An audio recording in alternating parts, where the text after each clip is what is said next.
Bismillahirrahmanirrahim. Assalamualaikum warahmatullahi wabarakatuh. Gimana kabarnya mbak-mbak dan mas-mas semuanya? Sudah lama ya, semoga sehat-sehat semuanya.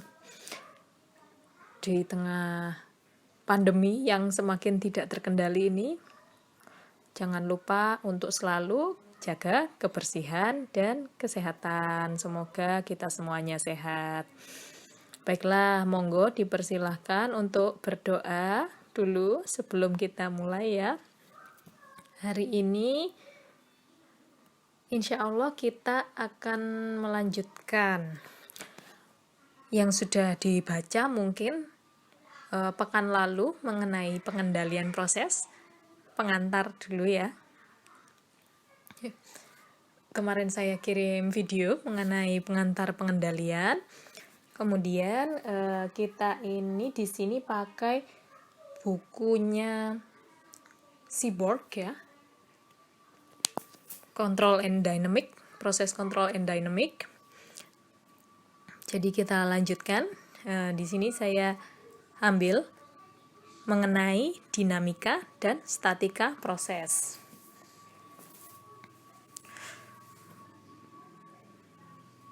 Nah, apa itu yang dimaksud dengan dinamika?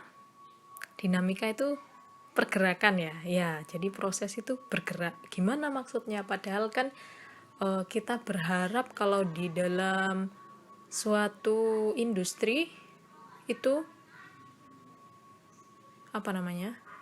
stabil ya, steady seperti itu. Kalau misalnya prosesnya continuous, maka dia akan steady. Kalau batch atau semi batch, maka dia pasti banyak dinamikanya begitu ya.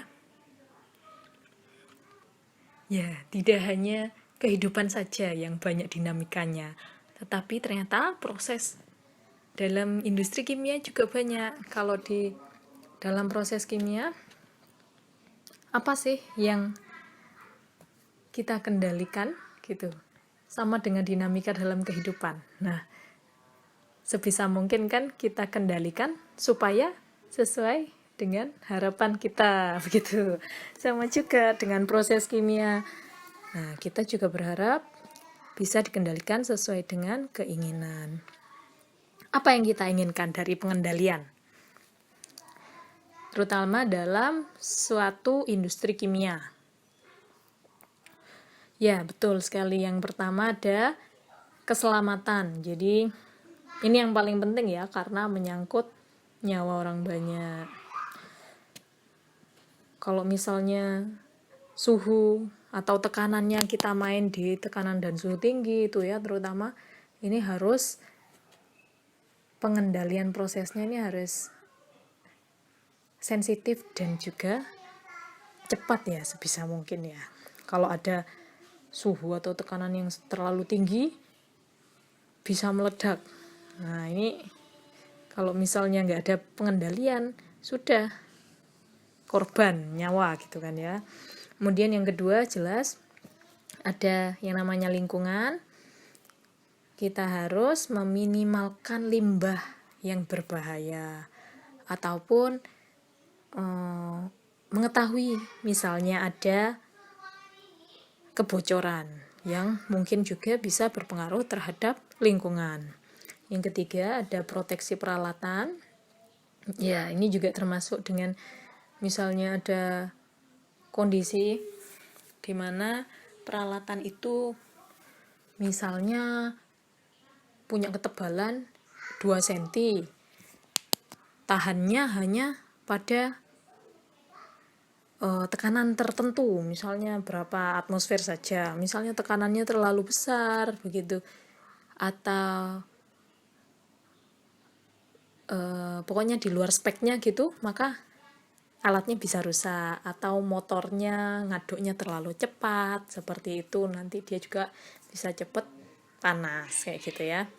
Kemudian operasi yang lancar ya, jelas ini supaya produk yang kita hasilkan jumlahnya dan kualitasnya juga sesuai. Ya, ini kualitas produk ya, terutama dalam hal kemurnian itu penting sekali karena akan mempengaruhi di misalnya separasi dan sebagainya. Keuntungan juga ya, profit, jelas ini. Misalnya tidak ada kendali, bisa jadi loss ya, banyak kerugian dari segi energi mungkin ya, terutama. Kemudian dari segi bahan baku juga harusnya kita bisa mengkonversi lebih banyak, ternyata dengan jumlah yang sama konversinya malah dikit kayak gitu. Ini peran sekali juga pengendalian di dalamnya. Yang terakhir juga adalah memonitor dan mendiagnosis. Misalnya ada kelainan. Wah, ini misalnya mau produksi hidrogen. Kok yang keluar malah amonia? Gitu. Nggak mungkin sih. Nggak mungkin banget. Maksudnya kok ternyata aneh gitulah pokoknya, tidak seperti biasanya, maka kendali juga yang pengaruh di sana.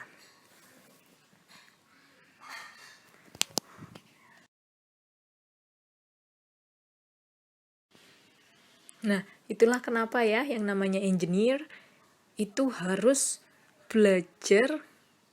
Kalau katanya pemateri di kuliah tamu kemarin itu harus disiplin ya, jadi belajarnya tuh harus benar-benar akurat, karena dalam hal selain perancangan juga kalau sudah masuk dalam proses pengendalian itu juga hasil dari perancangan kendali gitu ya, harus akurat juga seperti itu. Kalau tidak, ya itu banyak kelainan, banyak kerugian. Misal perancangannya itu sudah bagus gitu ya, sudah paling teknologinya paling apik, paling hemat, paling irit gitu ya, paling efisien saat dunia. Tapi kalau yang mengendalikan ini kurang efektif dan kurang optimal gitu ya. Kalau ada geser, nggak dikendalikan, itu sama aja, nanti ujung-ujungnya juga habis banyak gitu pengeluaran bisa jadi biaya operasionalnya akan meningkat seperti itu. Nah, bagaimana dengan skema pengendalian? Ini mudah ya, pasti mungkin sudah pada tahu. Misal kita sudah jalan, punya proses, itu ada yang namanya elemen yang diukur. Kemudian elemen yang diukur ini apa? Dia ini yang diubah atau yang dikendalikan? Ini ada sensor, ada controller. Nah, jadi dalam proses itu yang masuk itu adalah misalnya ada cairan laju alirnya berapa, itu variabel laju alir itu jadi final element. Kemudian misalnya yang kita ukur itu bisa level ya, ketinggian ataupun juga konversi, itu outputnya itu berubah berdasarkan laju alir yang kita masukkan, benar nggak? Kalau kita sudah belajar teknik reaksi kimia, laju alir menentukan konversi ya pastinya dengan volume reaktor tertentu. Nah, jadi misalnya yang kita ukur, kita sensor itu konversinya. Konversinya kita misalnya mau 90%. Laju alirnya itu berapa? Itu harus dikontrol. Misalnya 10.000 ton per hari. Mungkin kalau kontrol lebih akuratnya per jam begitu ya. Lalu 10 ton per jam seperti itu. Nah, itu yang diukur konversinya, yang dikontrol laju alirnya. Nah, yang dikontrol ini namanya final element. seperti itu. Yang diukur konversinya itu namanya outputnya ya, output yang kita sensor. Dalam dalam proses ini ada beberapa variabel, jadi CV atau control variables itu tadi hasil yang kita inginkan, yang ingin dikendalikan. Biasanya berupa kualitas ya, kemurnian atau ya itu sih, kemurnian, komposisi. Misal kalau dalam heat exchanger, komposisi uap begitu ya. Terus iya itu ya, kebanyakan kalau dalam proses industri kimia itu dua itu ya. Kemudian ada manipulated variables, variabel yang diubah untuk mengendalikan variabel kontrol sesuai dengan harapan. Banyak kalau ini ya, tergantung dengan prosesnya. Bisa dari laju alir tadi, ada tekanan mungkin yang mempengaruhi reaksi atau pemisahan seperti itu, kecepatan adukan, atau banyak ya, apalagi contohnya suhu ya, betul, dan masih banyak lagi. Ini diubah berdasarkan komposisi yang kita inginkan, misalnya seperti itu. Tergantung alatnya sebenarnya. Ini contohnya tadi reaktor gitu ya, reaktor berpengaduk. Nanti kan tiap alat itu ada kendalinya. Kalau misalnya heat exchanger, kita kendalikan apanya? Kita outputnya suhu ya, kalau heat exchanger itu malahan. Yang kita kendalikan berarti misalnya apa? Laju alir ya, laju alir uapnya berapa, seperti itu. Nah, kemudian ada yang namanya disturbance variables. Ada juga yang namanya disturbance variables, variabel yang mengganggu karena dia mempengaruhi proses tapi tidak bisa kita kendalikan. Misalnya ada bahan baku misalnya ada pengotornya dalam minyak bumi seperti itu kan tergantung kondisi di lingkungan, atau misal ada panas, suhu lingkungan seperti itu, kemudian angin yang bisa mempengaruhi perpindahan panas juga seperti itu ya. Hal-hal seperti itu termasuk juga dengan disturbance variables. Ini juga harus diperhitungkan dalam kendali proses.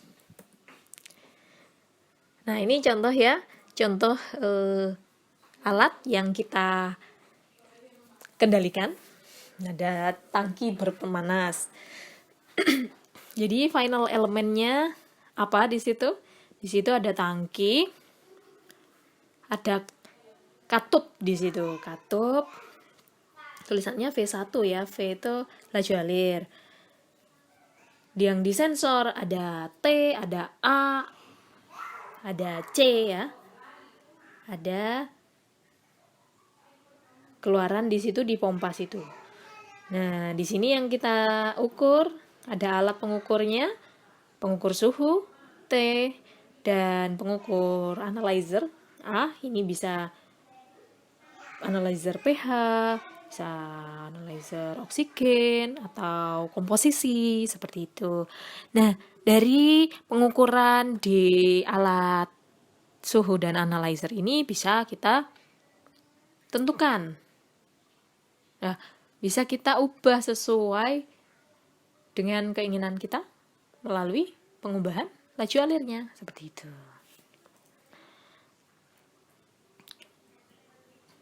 Nah, ini ya, ini alat apa? Kolom ya, kolom. Itu khas sekali ya. Ada kolom, di atas ada HE, di bawah ada HE. Itu alat apa? Distilasi ya, leres. Betul sekali.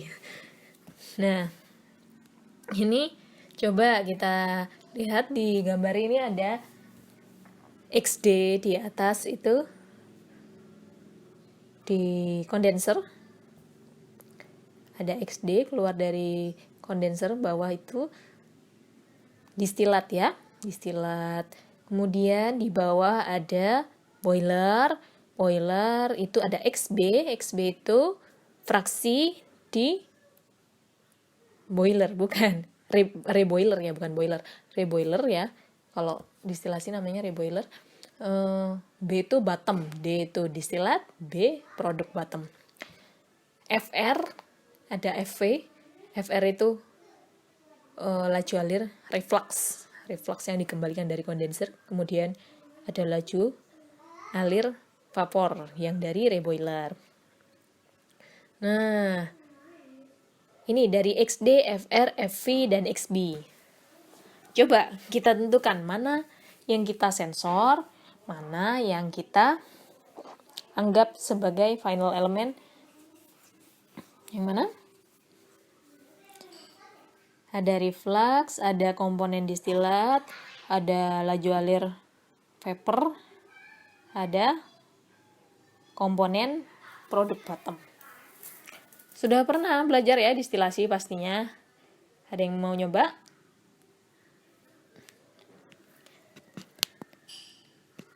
Ya, betul sekali. Jadi yang kita ukur di sini adalah komponen produk ya, distilat dan bottom. Itu ya. Di situ ada garis putus-putus, itu adalah gambar instrumen yang akan mengukur. Nah, yang dikontrol adalah salah satu yang bisa kita kontrol dalam kolom itu adalah laju alir refluxnya aja ya, atau laju alir uap reboiler. Nah, jadi dari XD dan XB kita kontrol FR dan FV, seperti itu contohnya ya. Kemudian ini ada gambaran lagi kendali proses. Jadi yang di display di situ ada alat ukur ya, local display. Kemudian di sensor. Sensor ini akan dikirim datanya ke control room ya. Ini ada kabel yang cukup panjang, jadi perjalanan data itu cukup panjang begitu ceritanya ya. Kemudian baru di control room. Setelah itu yang dimanipulasi itu dari control room itu apa gitu, final elemennya. Jadi ya butuh perjalanan sehingga responnya pun nanti ada waktu dan karakternya masing-masing, seperti itu.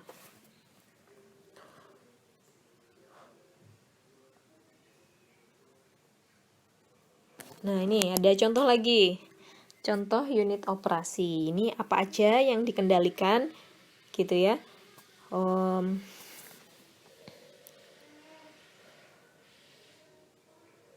Ada jacket batch reactor.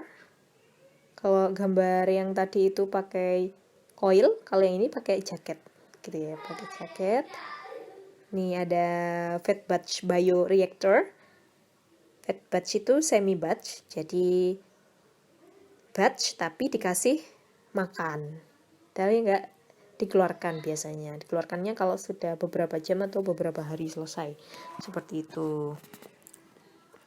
Kemudian ini ada wood chip digester. Wood chip dicampur dengan NaOH dan steam. Nah, ini jadi apa ya? Kira-kira ada produknya. Kayu dicampur NaOH. Apa? Jadi di ini ya, biasanya jadi bubur atau gula. Kemudian ada plasma etcher. Plasma ini adalah alat penghasil plasma. Nah, ini kira-kira apa yang dikendalikan? Mungkin teman-teman bisa nyoba dikerjakan ya. Yang dikendalikan apa dan manipulated variabelnya apa, control variabelnya apa, sama manipulated variabelnya apa, seperti itu.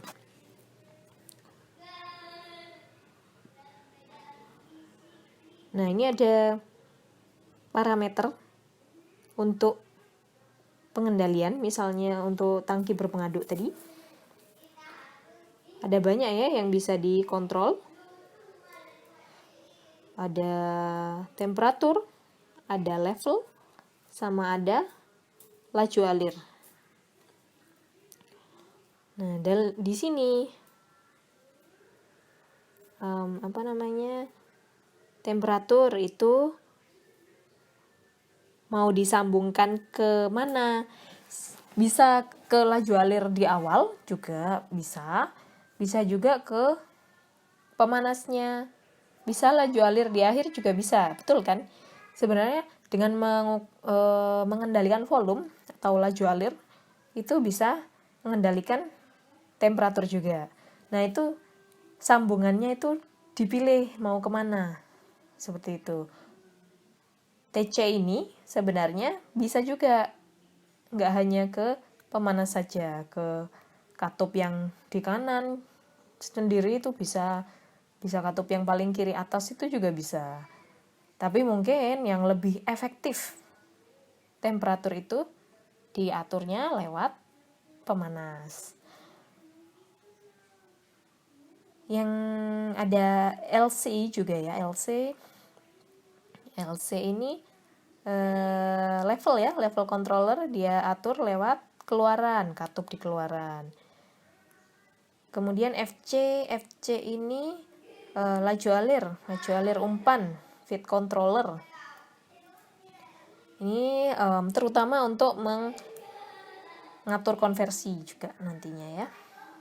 Nah, itu ya. Jadi dipilih yang mau dikontrol apa, yang mau diubah manipulatednya katup yang mana, seperti itu.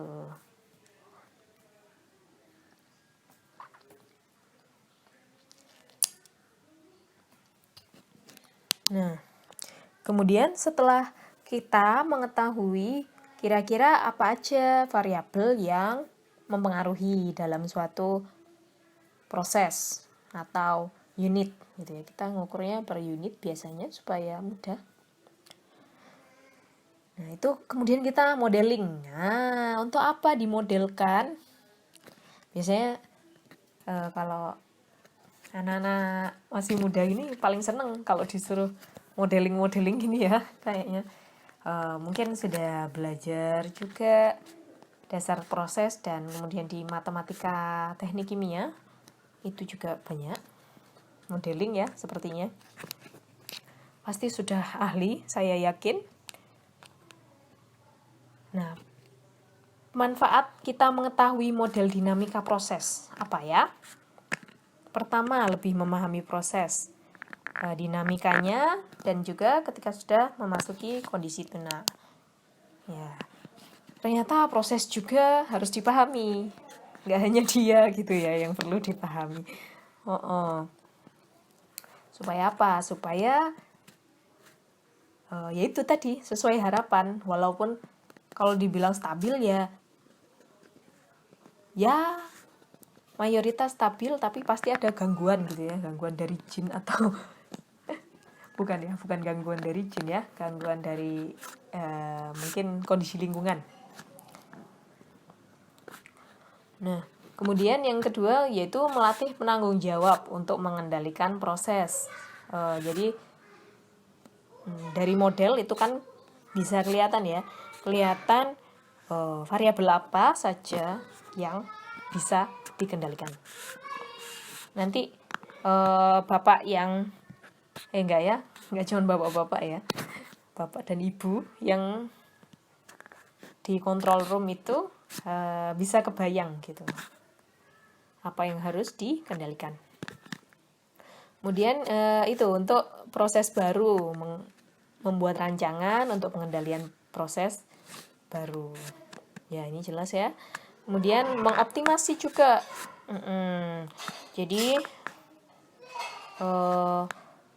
selain mungkin dari perancangan alat di awal, perancangan kendali itu juga mengoptimalkan, misalnya responnya butuh waktu berapa sehingga kita butuh laju berapa, seperti itu sangat berpengaruh sekali terhadap kondisi.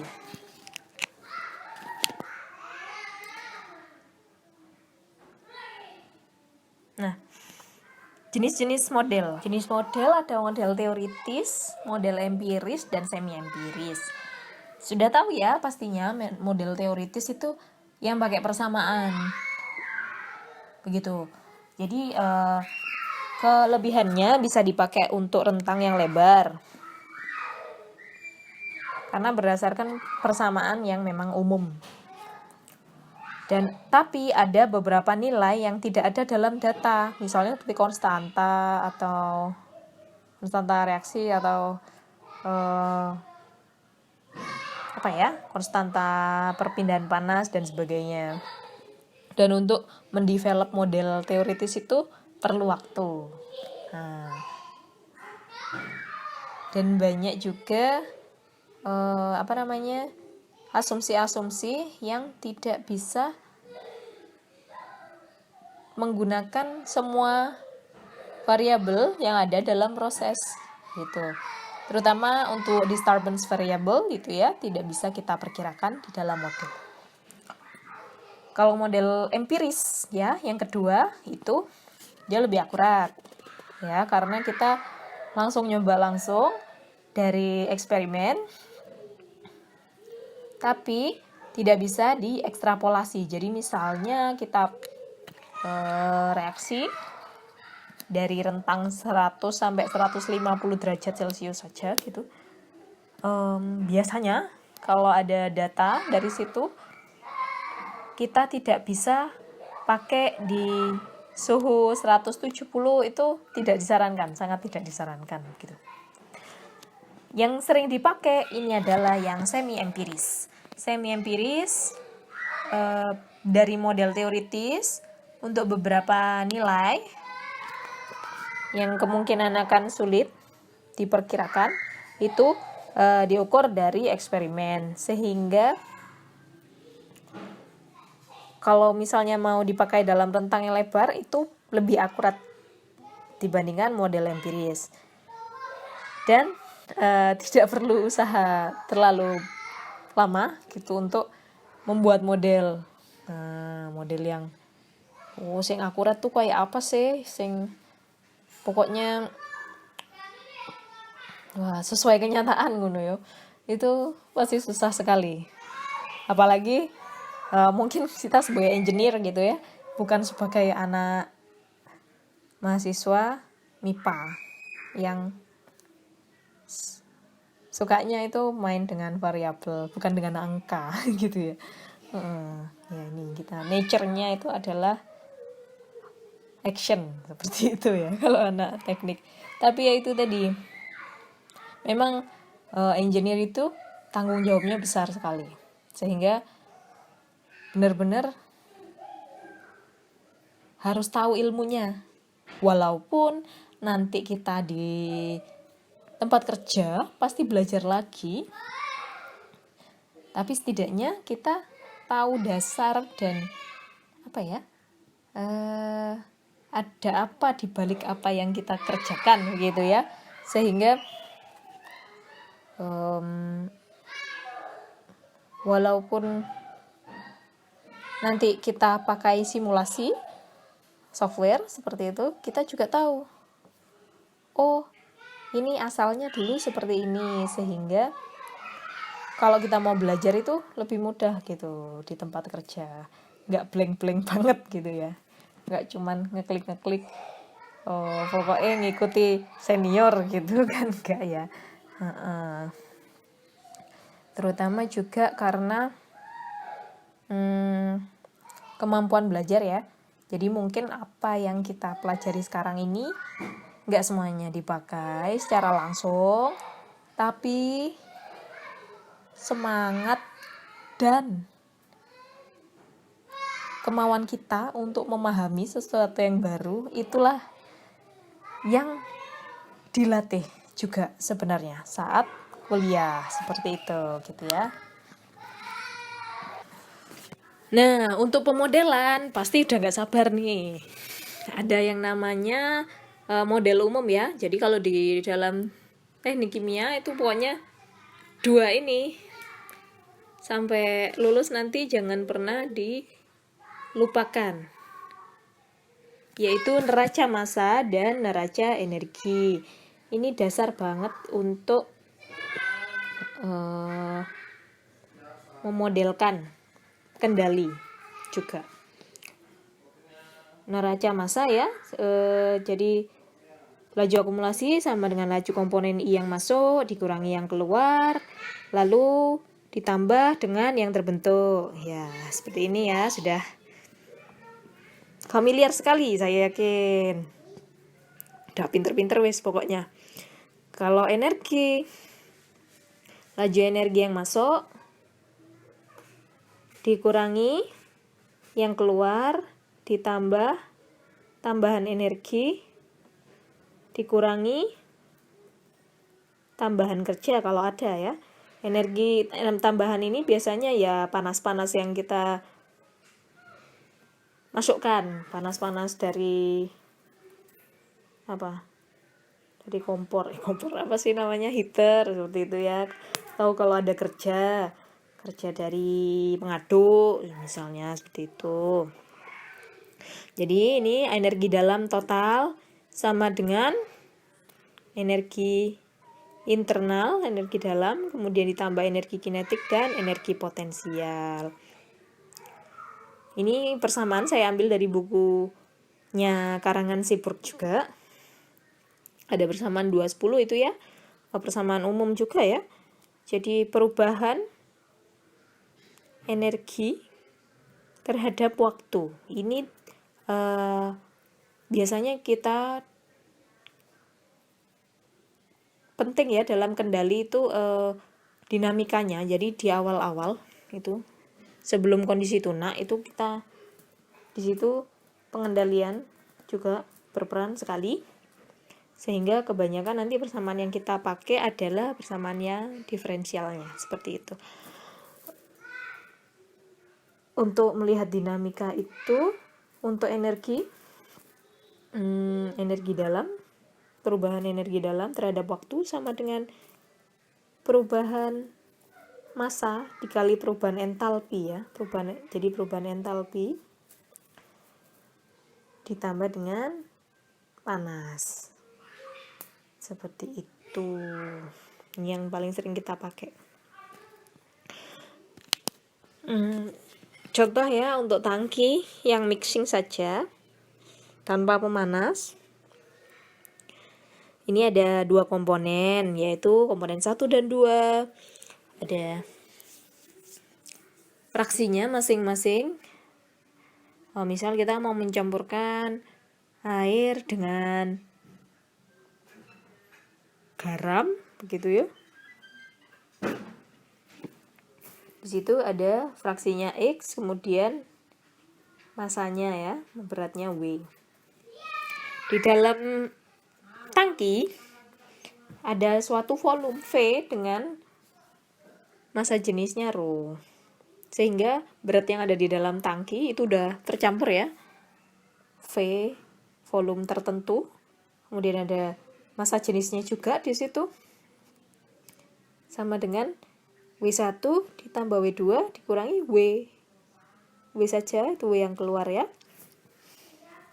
Kalau neraca massa komponennya itu dikalikan dengan komponen masing-masing. Jadi X itu misalnya garamnya. Ya. XD1 berapa? XD2 berapa? X keluarnya berapa? Itu neraca masing-masing komponen. Kalau sudah kondisinya tunak atau steady, itu kita pakai yang persamaan 24 dan 25. Nih, sederhana ya modelnya untuk tangki yang mixing saja. Selanjutnya, yang berpemanas, ini selain ada neraca massa juga ada neraca energi.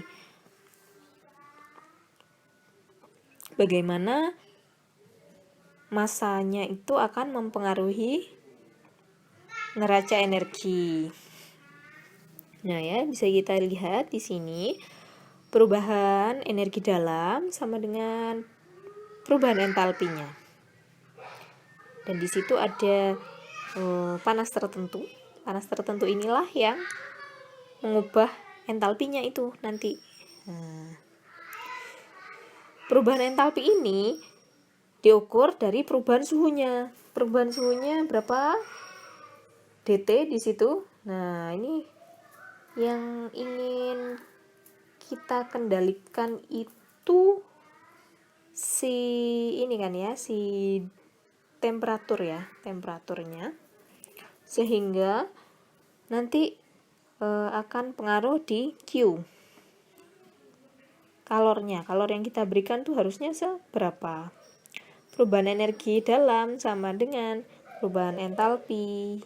Perubahan entalpi diperoleh dari panas yang kita berikan, begitu. Jadi sudah sering kita pelajari. Jadi nanti misalnya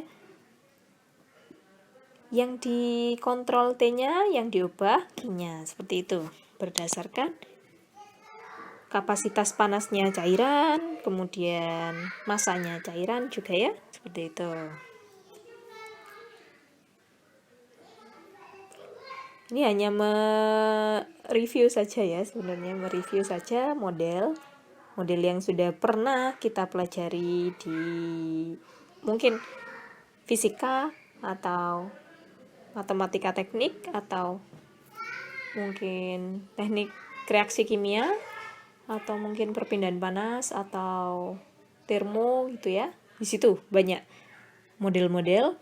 Di bukunya Seaborg ini juga banyak ya model-model yang bisa kita lihat, tergantung alatnya yang mau kita pakai apa. Untuk tangki juga macam-macam pemanasnya, ada yang pakai listrik, itu nanti dipengaruhi oleh arus listrik juga. Itu model ini kok model dasar.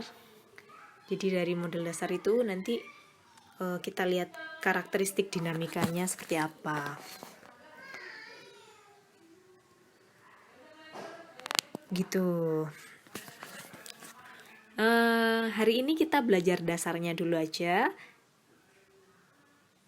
Yang tadi mengenai alat-alat tadi